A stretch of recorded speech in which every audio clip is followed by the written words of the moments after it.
Van a disculpar sus reverencias, que a mí la falta de voz que me trajo más fuerte las alergias, y ya aprendí que no es el coronavirus, que no se apuren.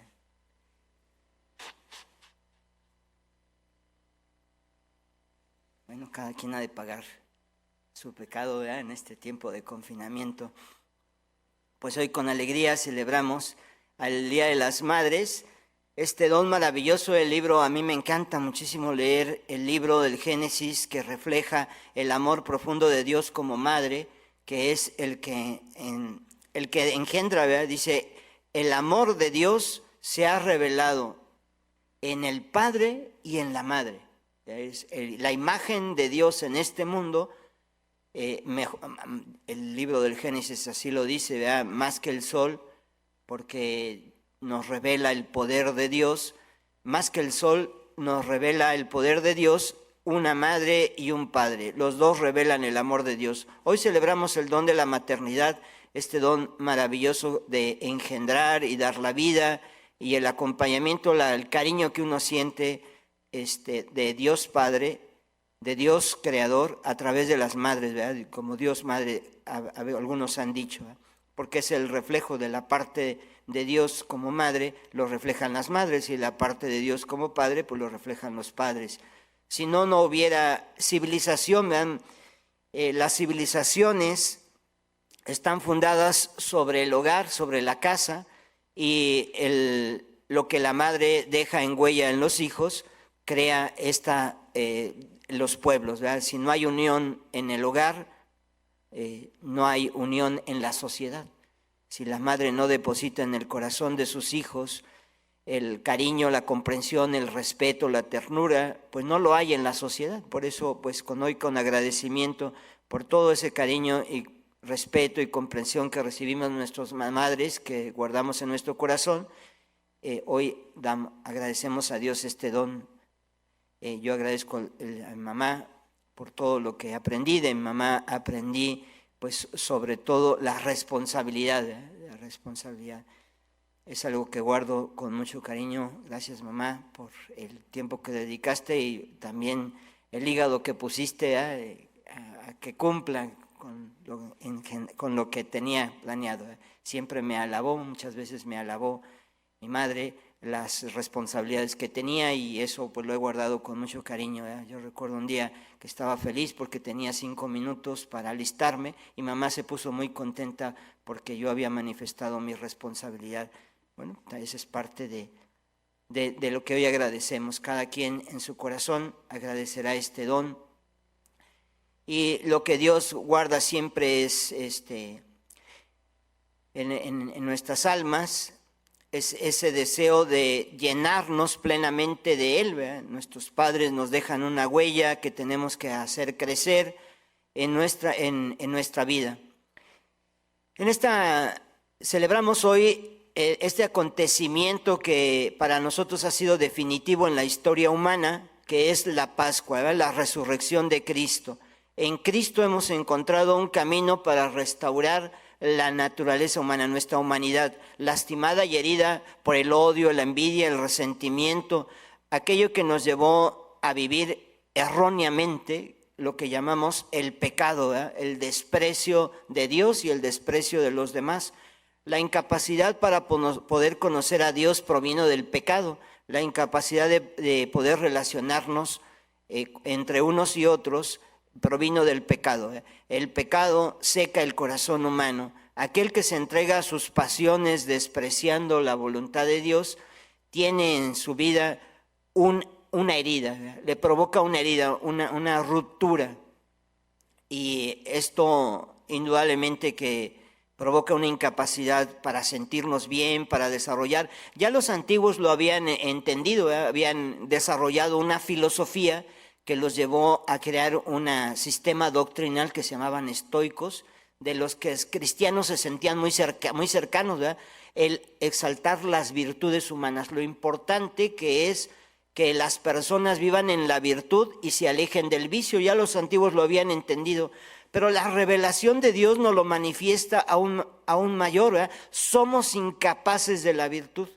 El hombre es incapaz de la virtud, ¿eh? Y por ello Dios se hace cercano para poder levantar nuestra naturaleza, poder ayudarnos. Y entonces la religión se convierte no solamente en adoración, es además una relación. Hoy los cristianos buscan mucho de traducir la palabra religión, que se convierte en normas y ritos y algo cansado, algo cansón, ¿verdad? Indudablemente, más allá de eso, el cristianismo tiene esta oferta. Es una relación personal con Dios. Es una relación personal con Dios, de persona, ¿verdad? Sensual, con toda nuestra vida sexual, todo lo que somos capaces, ¿verdad? Es una relación personal con Jesucristo. Y en esta relación es donde nosotros encontramos hoy el Evangelio según San Juan. Permítanme empezar la reflexión con el Evangelio según San Juan. La relación personal con Jesús es el camino que nos lleva a la oferta que Dios Padre tenía para cada uno de nosotros. Que siendo felices en esta vida, podamos ser felices en la otra, ¿verdad? Bueno, a mí me gusta mucho recordar una frase antigua que dice: pobre del pobre que al cielo no va, se lo friegan aquí, se lo friegan acá, allá, ¿verdad? Bueno, pues el que vive en odio aquí, pues vivirá odio en la eternidad, ¿verdad? Que empiece en esas cosas de brujería y que me embrujaron y que me hicieron mal y me hicieron un mal de ojo, ¿verdad? Y que echa agua en la calle y que se pone sal. Bueno, indudablemente vive en un resentimiento pensando que los demás le hacen mal, y vive así fue lastimado su corazón. A lo mejor alguien le hizo daño alguna vez, a lo mejor no pudo perdonar las situaciones que ha vivido en su vida y vive en resentimiento contra los demás. Y cada una de las pasiones que nosotros vivimos provocan una herida. Y en esta relación con Jesucristo es donde encontramos la paz. En Él encontramos esta paz que necesitamos, que experimentamos y que todos queremos, ¿verdad? La paz que todos queremos es la paz no de los panteones. Yo no me meto con nadie para que nadie se meta conmigo, ¿verdad? Bueno, está bien, ¿verdad? ¿Quién quiere ir Dice, ¿para qué le ponen bardas a los panteones si los que están adentro no pueden salir y los que están afuera no quieren entrar? ¿Para qué le ponen bardas a los panteones? Bueno, igualmente queremos una paz de los panteones, y esta no es la paz que busca el corazón humano. La paz es una buena relación, un buen trato, ¿verdad? Y decimos, ¿por qué tenemos que lastimarnos? ¿Por qué tiene que haber guerras? ¿Por qué tiene que haber violencia? Porque en el corazón humano hay una desgracia, hay la ruptura en el amor, ¿verdad? Y es la oferta de salvación. En Jesucristo encontramos la relación personal con alguien que ama incondicionalmente. Es una persona que nos ofrece el camino que Dios Padre había planeado para que todos viviéramos, la paz, esa capacidad de entendernos mutuamente, tenemos capacidad de entendimiento, tenemos capacidad de amor y poder tratarnos unos a otros. Pero esta paz no es posible si no es a través del perdón. El poder acercarnos a alguien que nos perdona y puede liberar nuestro corazón de esas heridas y lastimaduras, ¿verdad? Hoy tenemos la oferta de salvación, entregarle a Jesucristo, creyendo en Él, toda nuestra esperanza. Jesús le devuelve al hombre la fuerza motora de su vida, que es la esperanza, ¿verdad? Así lo decimos, la esperanza es lo único que muere, ánimo. Bueno, pues indudablemente que cuando alguien pierde la esperanza, ha perdido su capacidad creativa, ha perdido su capacidad de relación, ¿verdad? Cuando alguien pierde la esperanza, ha perdido la fuerza motora de su vida. Y es lo que Jesús le devuelve al hombre. Al resucitar de entre los muertos, le ha enfrentado al peor enemigo, ¿verdad? Cuando nosotros estamos ante la muerte nos derrotamos. Pero hoy hay una esperanza, ni la misma muerte, ni los sufrimientos, ni los odios, ni los resentimientos. En todo hay la oferta de la esperanza, ¿verdad? Si tenemos confianza en el amor que Jesús nos ha dado. Y bueno, aquí en esto podemos, Jesús dice que para poder ver que Dios Padre actúa en Jesucristo, veamos las obras de Dios Padre que hace a través de Jesucristo. Y por ello la segunda parte de esta reflexión es la primera lectura, el libro de los Hechos de los Apóstoles. La primera comunidad ya en una relación personal con Jesucristo nos hace ver la fuerza que puede tener una comunidad cuando vive en la esperanza en Jesús, ¿verdad? Es una comunidad que cree en Jesús y que está entusiasmada y que cada día son más. Entonces hay la necesidad de organizarse. El poder tener el amor suficiente para brindar mi voluntad, ¿verdad? Los apóstoles, los 12 apóstoles eran los que regían, gobernaban, y a través de ellos estaban una necesidad de seguir predicando, pero que se atendiera en las necesidades básicas de comer, y se eligieron diáconos. Entonces empieza a organizarse y empieza a haber una concordia, como lo habíamos visto en días pasados, la concordia, que es un solo corazón, el poder vivir en comunidad, compartiendo los bienes, pero como fruto del mismo espíritu que se vive. Todos han recibido el bautismo y han sido perdonados en Jesucristo, liberados de la esclavitud del rencor, y entonces no están sujetos a las pasiones. Eso no quitó que hubiera errores, que hubiera personas que tuvieran miedo a entregar su dinero, que tuvieran miedo. Estoy recordando a un matrimonio que mintió y que Pedro pues los llevó a juicio, ¿verdad? Que la consecuencia fue la muerte, ¿verdad? En Hechos de los Apóstoles se nos narra todo este acontecimiento en donde el pecado sigue siendo una herida contra Dios y contra la comunidad. O sea, y cómo Jesús va obrando de tal manera que va habiendo un mismo sentimiento y va creciendo la comunidad. La obra de Jesucristo está plasmada en un testimonio que se llama Libro de los Hechos de los Apóstoles. Cualquier cristiano que quiera vivir una relación personal con Jesucristo tiene que ver su obra. Primero, leer alguno de los evangelios, se recomienda el primero, el Evangelio según San Mateo. Y segundo, alguna vez en la vida leer el libro de los Hechos de los Apóstoles. Nadie puede decirse cristiano si no ha leído el libro de los Hechos de los Apóstoles, porque es la obra de Jesucristo, camino, verdad y vida. El libro de los Hechos de los Apóstoles nos ayuda a reflejar esa vida de comunidad. Yo no me meto con nadie, yo le pido a Dios, ¿verdad? Eso no es comunidad, eso no es la obra de Dios, ¿verdad? La obra de Dios es reflejar la luz y el amor del Padre, que en Jesucristo, quienes se engendran a una vida nueva en Jesucristo, han podido lograr una comunidad, no sin errores. Por eso el libro de los Hechos de los Apóstoles, que nos ayuda a ver los errores y la obra del Espíritu Santo en el corazón de los hombres para superar esos errores, va más allá de toda doctrina, ¿verdad?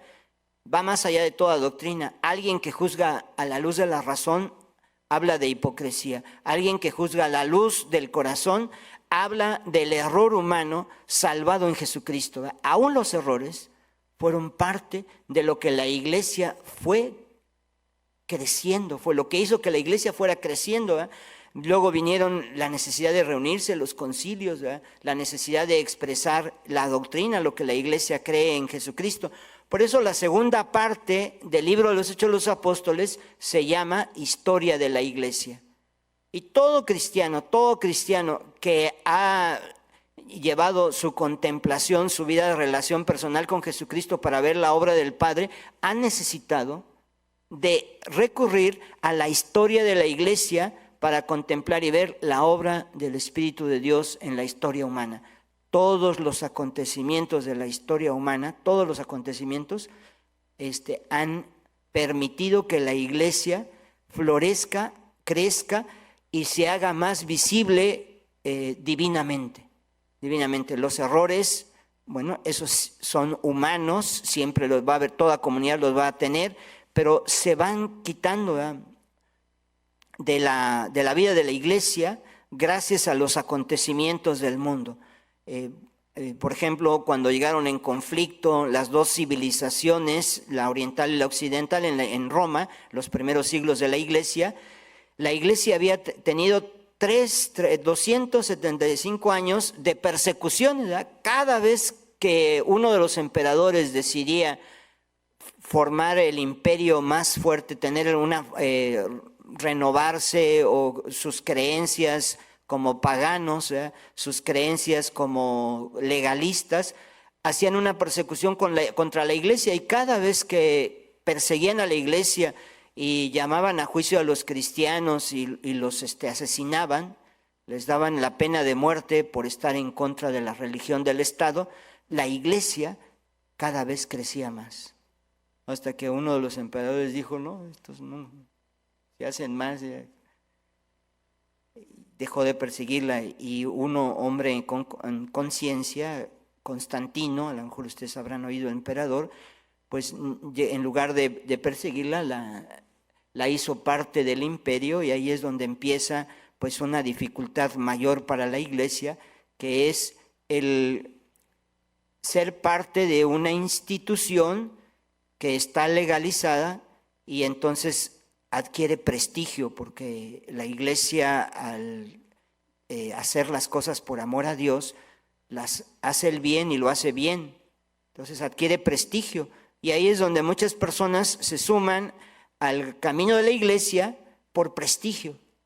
Entonces él vuelve a tener esta comunidad, que en la iglesia, el problema de lo temporal, creer que el prestigio, la fama, el poder y el dinero son el objetivo de nuestra vida humana. La esclavitud que vive el hombre, la ruptura con el amor de Dios, hace al hombre esclavo del prestigio, la fama, el poder, querer quedar bien delante de los demás y querer tener poder en este mundo.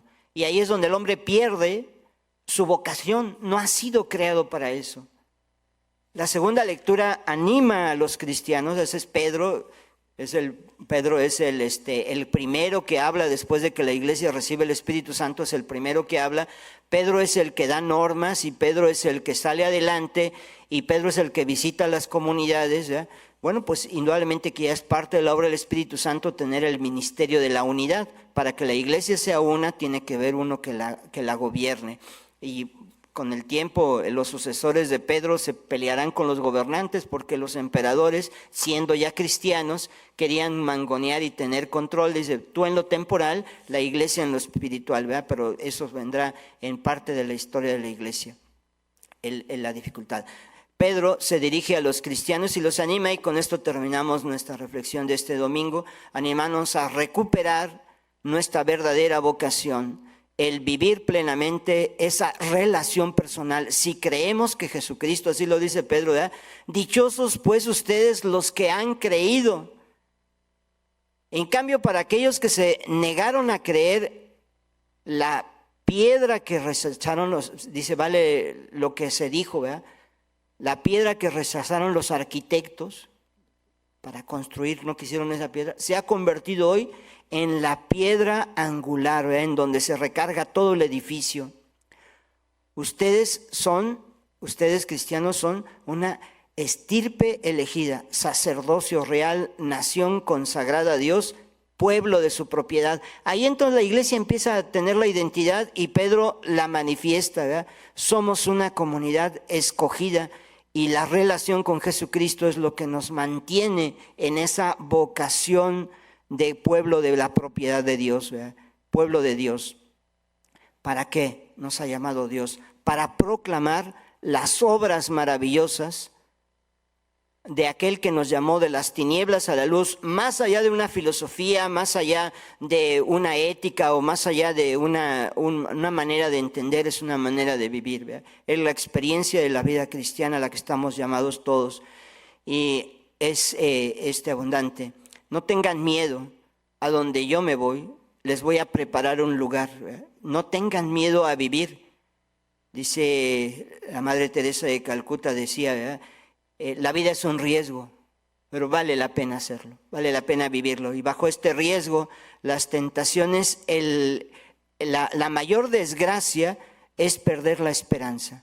La mayor desgracia es que aquello que yo hago en el nombre de Dios, que de repente empiece a dudar ¿para qué tanto esfuerzo? ¿Para qué tanto ir a la iglesia? ¿Para qué tanto rezar?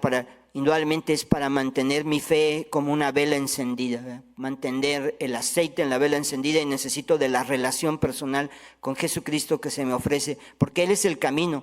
Cada experiencia humana que me permita una relación personal con Jesucristo es un alimento en mi vida espiritual para mantener la esperanza, para fortalecerme en la esperanza.